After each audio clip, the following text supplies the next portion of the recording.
伫咧台中雾峰的树德路甲大溪东路有一座景观桥，据民众讲，这桥条做甲修出来，定定就车去弄着出车祸。这摆就是阁有一台轿车要闪车，结果去弄着雨烂。交通局是表示，已经是伫遐诚实经过顶，后续卖派人去检讨改善。监视器翕到两台轿车伫即个路口当要相闪车，白色的车辆哪像为着要闪桥墩，占着对向的车道，互对向的车袂副闪，全弄着正边的护栏，规台车变过去，加在驾驶敢若轻伤。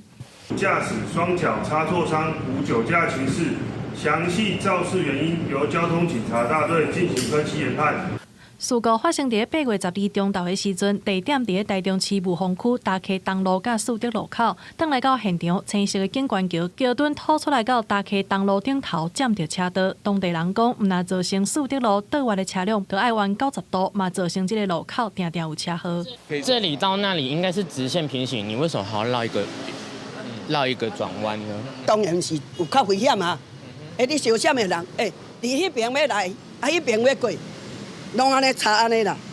透过驾驶的视角来看，车辆沿大溪东路经过树德路口的时阵，就要小可偏倒边来闪过桥墩，毋过会影响到对向的来车，造成小闪车困难。根据警方的统计，这个路口今年到8月已经发生8件车祸，其中6件有人受伤，市府当咧建议改善。